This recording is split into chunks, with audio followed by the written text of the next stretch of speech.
Hello everyone and welcome back to JB's Total Games, where today I'm going to be taking a look at Elder Scrolls Legends. So this is a CCG collectible card game in the Elder Scrolls universe. And you might say another collectible card game if you're familiar with all the ones that have come out that might be copying Hearthstone. But this one does seem to be substantially different. I've taken a look at several CCGs on the channel, and this one I'm pretty excited about. We're not going to go through, this is kind of the single player tutorial you have to go through, and we're not going to share the whole thing of this. We're going to get into more of the actual game in a second, but this will give you a little introduction of what the game has differently, like they're explaining here. So basically when you play a creature, you play a lane, you play it into a certain lane. Now, as you play the game normally, there are different rule sets or different things that will depend on the type of game you're playing, but in general, when you play this right lane, your creatures are kind of going to have stealth the first round where they can't be attacked, although spells can still hit them. Okay, so this guy's going to give +1/+1 to somebody. So yeah, we're going to give it to this guy. So he has a summon effect and whatever. So this game is going to have things that they'll have different names, but like taunt, where you can normally go after the your enemy or creature, unless the creature is basically blocking that lane and you have to take them out. But this is going to be one of the big things, and this idea where like this lane, so right now it says there are no special rules, and then over here we'll see no special rules because it's a tutorial.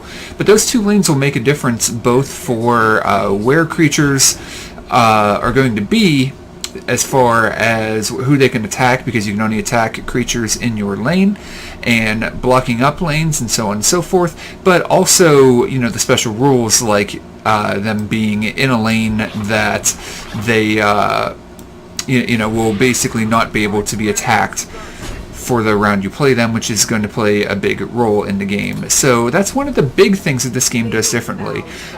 It does have a lot of similarities to other games, certainly, but, okay, nice. Okay, so I'm pretty sure it doesn't matter which lane we play this guy in. We can play him here and then still attack. Yeah, so this is a special ability, so he's able to use that special ability in the other lane, and then we're able to go face. But that's going to be one of the big things that's going to be different, and this is the tutorial kind of showing that off. And then we're going to jump ahead to later on as we get further into the games to show off some of the things about this game that make it different. Alright, next here, and actually I'm really enjoying this. This is one of the best single-player tutorials I've seen so far, because you do have a story here, and I actually had a choice a second ago where I got to choose between two cards, but actually what I got was dependent on like a choice I made on this quest that kind of my character is on, which is something that I think is pretty cool. And now that we've gotten a little bit further, I want to show off one of the other things that makes this game very unique. And there are other games with lanes that I've played before. It's not entirely unique. And this next mechanism I'm going to show here isn't entirely unique, but it's pretty neat the way it's done. You see how there are certain of these runes around my character? Okay, so this one is a special scenario where, yeah, it looks like these, yeah, they have guards. So this is what I was talking about. You have to attack these creatures before you can attack the enemy hero. So maybe we want to focus on one lane or something like that. So the only thing we can play is this one, so we're going to go ahead and do that.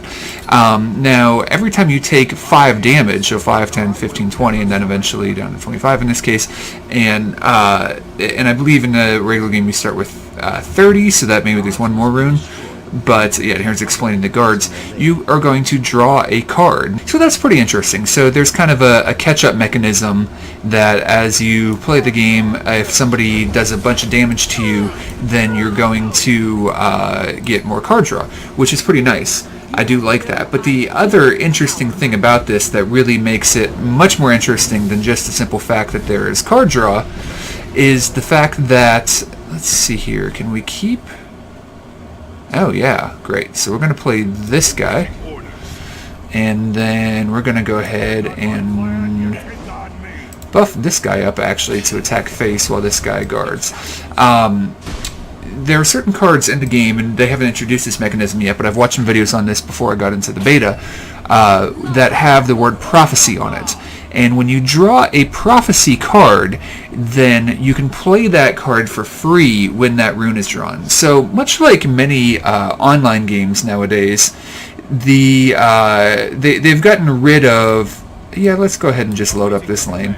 The ability to like do interrupts or different things on your opponent's turn, because it doesn't play that well in a online game where you want the games to go relatively quickly. So one thing that this game has done though is, yeah, so here I've drawn this card.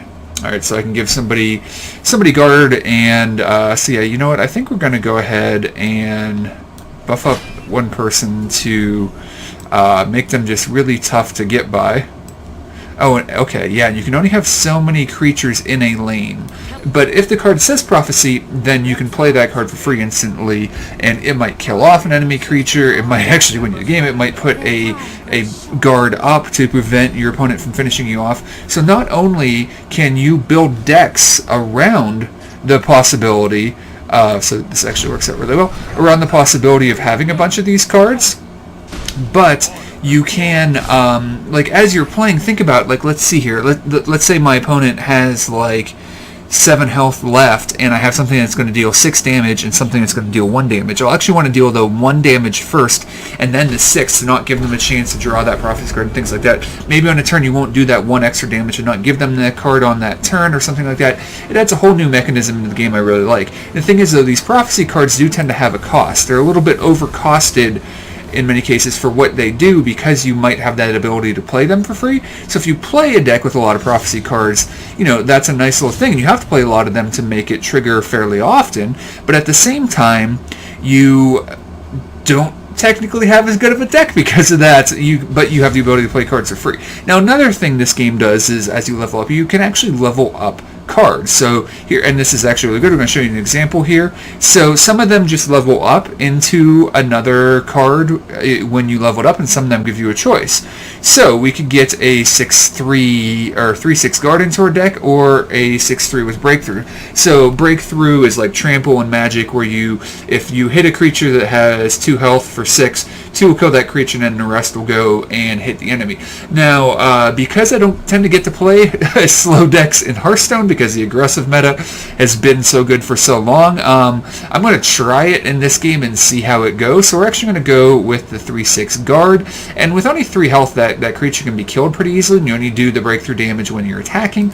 So I actually feel like this is probably the better choice out of those 2 cards, and obviously it is a much better card. 1 mana more, but a lot more stats and that guard ability.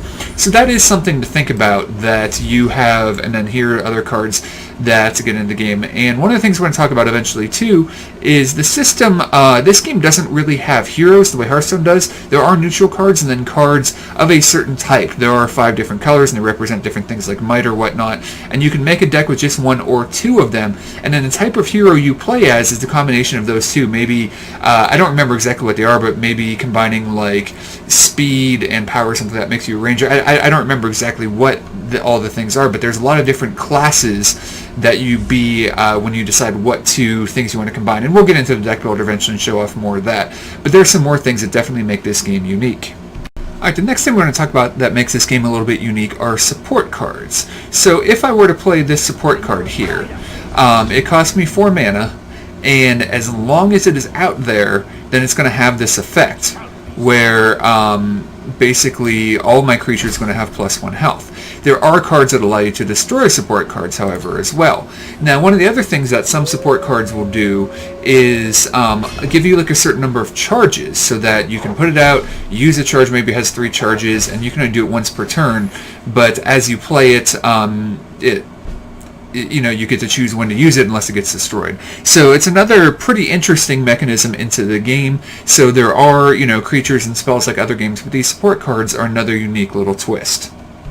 Alright, so just real quick here's an example of what I'm talking about, and this is the game demonstrating it through the tutorial, where they did enough damage to destroy a rune, and then this is the card I drew. You can see it has Prophecy written on it, so I now have the opportunity to play it for free. I'll play it over here, and obviously do 1 damage to each of these creatures. So there's just an example of that. Alright, now in this game, a little bit like Hearthstone, you do have an ability in order to get 1 extra mana on a turn of your choosing, but unlike Hearthstone, this is an ability that's like other sports, and you can use this up to 3 times. Now, you'll notice each game, each person starts with 3 cards, and I drew one at the start of my turn, so you don't get an extra card like in Hearthstone, but you do have this ability that you can use 3 times instead of 1, but you can only use it once per turn. So there's a difference between first and second player in this game. If you go second, you do have this support ability that you can use 3 times per game.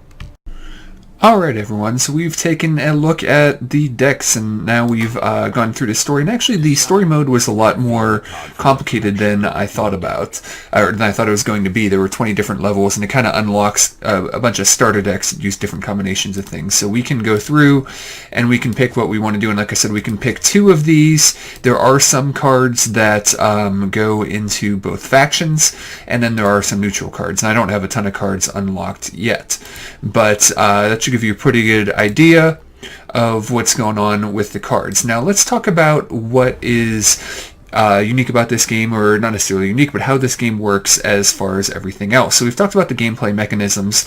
Now, as far as purchasing things, this is like most free-to-play card games. You can use 100 in-game gold to buy a pack, or buy packs in different amounts for different prices. The pricing structure is very, very similar to Hearthstone. Now, one of the things that is very different about this game, though, is Arena Mode. Now, Arena Mode you can go into for 150 gold, or buy tickets. They're $2 for an individual one, or you can buy a pack of them to get a discount, which you can see here, 6 for $10.